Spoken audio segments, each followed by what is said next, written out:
മാതാപിതാക്കളെ ബഹുമാനിക്കുക, വ്യഭിചാരം ചെയ്യരുത്, മോഷ്ടിക്കരുത്, കള്ളസാക്ഷ്യം പറയരുത്, അന്യന്റെ ഭാര്യയെ മോഹിക്കരുത്, അന്യന്റെ വസ്തുക്കൾ മോഹിക്കരുത്, ഇങ്ങനെയൊക്കെ പറഞ്ഞ് തുടർന്നുള്ള ബാക്കി 7 കൽപ്പനകൾ ആദ്യത്തെ 3 ലംഘിക്കുന്നവൻ ആ ബാക്കി 7 കൽപ്പനകളും ലംഘിക്കും എന്നുള്ളതാണ്. പ്രിയപ്പെട്ടവരെ, ഇന്ന് ഈ ലോകത്തോട് ദൈവത്തിന്റെ പരിശുദ്ധാത്മാവ് വിളിച്ചു പറയാനായിട്ട് ആഗ്രഹിക്കുന്ന ഒരു കാര്യം എന്നാണെന്നറിയോ? അനുഗ്രഹം പ്രാപിക്കാൻ നീ ആഗ്രഹിക്കുന്നുണ്ടെങ്കിൽ നിന്റെ ശരീരത്തെ വിശുദ്ധിയോടുകൂടി നീ കാത്തു സൂക്ഷിക്കുക. നീ ദൈവസന്നിധിയിൽ നിന്ന് അനുഗ്രഹം പ്രാപിക്കാൻ നീ ആഗ്രഹിക്കുന്നുണ്ടെങ്കിൽ നിന്റെ മനസ്സിനെ നിയന്ത്രിച്ച് നിന്റെ പാപം അഴുക്ക് നിറഞ്ഞ പടച്ചേറ്റിലേക്ക് തള്ളിവിടാതെ അതിൽ കാലോ പെരുവിരൽ പോലും കുത്താൻ ഇടവരാതെ നിന്റെ ശരീരത്തെ കാത്തു സൂക്ഷിക്കുക എന്നതാണ്. ഈ കഴിഞ്ഞ ദിവസം ഒരു സഹോദരി പ്രാർത്ഥിക്കാനായിട്ട് വിളിച്ചു. അവര് ഹോം നേഴ്സ് ആയിട്ടാണ് ജോലി ചെയ്യുന്നത്.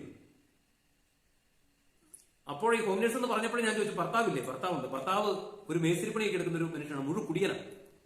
തുടർന്ന് പ്രാർത്ഥിച്ചപ്പോൾ പരിശുദ്ധാത്മാവ് വെളിപ്പെടുത്തി തരികയാണ്, ഈ സ്ത്രീ മറ്റൊരു പുരുഷനുമായിട്ട് പാപജീവിതം നയിക്കുകയാണ്. പാപജീവിതം നയിക്കുക. അയാളുടെ ഭാര്യയെ ഡൈവോഴ്സ് ചെയ്താണ്. 2 മക്കളുണ്ട്. ഇവര് ഇടയ്ക്ക് ടൗണിലൊക്കെ പോയി ലോഡ്ജ് റൂം എടുക്കും. അവരുടെ ഇഷ്ടങ്ങളൊക്കെ സാധിച്ച് മടങ്ങും. ഞാൻ ഈ സഹോദരിയോട് കുറെ കാര്യങ്ങൾ പറഞ്ഞു കൊടുത്തു.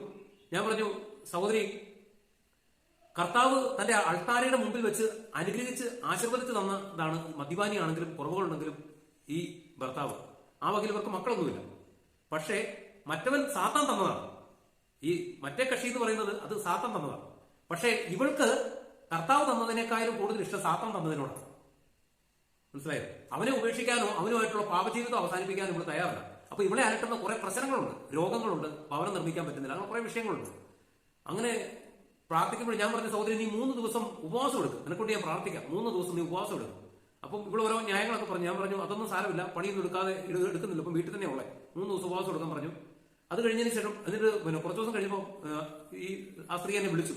അപ്പോൾ ഞാൻ ആ സഹോദരിയോട് പറഞ്ഞു, പോയി കുമ്പസാരിക്കാൻ പറഞ്ഞു. അപ്പൊ അതിന് പലവിധ തടസ്സങ്ങളെല്ലാം പറഞ്ഞു. എന്നിട്ട് ഞാൻ ആ സ്ത്രീയോട് പറഞ്ഞു, നീ എത്രയും വേഗം നീ കുമ്പസാരിച്ചതിന് ശേഷം ആ വ്യക്തിയായിട്ടുള്ള നമ്പർ ബ്ലോക്ക് ചെയ്യണം. ആ നമ്പർ ബ്ലോക്ക് ചെയ്ത് നീ അയാളുമായിട്ടുള്ള ഇത്തരത്തിലുള്ള പാപബന്ധം നീ അവസാനിപ്പിക്കണം എന്ന് പറയുമ്പോൾ ആ സ്ത്രീ എന്നോട് പറഞ്ഞൊരു വാക്കുണ്ട്, ബ്രദറെ, അയാൾക്ക് വിഷമമാകും. പറഞ്ഞു മനസ്സിലായോ? പ്രിയ സഹോദരങ്ങളെ, ഞാൻ കണ്ടിട്ടുണ്ട്, എന്റെ കൺമുമ്പിൽ കണ്ടിട്ടുണ്ട്.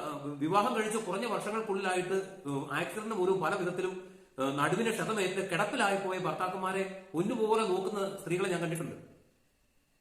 അവരുമായിട്ടൊന്നും ഇവർക്ക് ശാരീരിക ബന്ധം പുലർത്താനോ അതിന്റെ ഒരു സന്തോഷം കണ്ടെത്താനോ ഒന്നും സാധിക്കുന്നില്ല ഇവർക്ക്.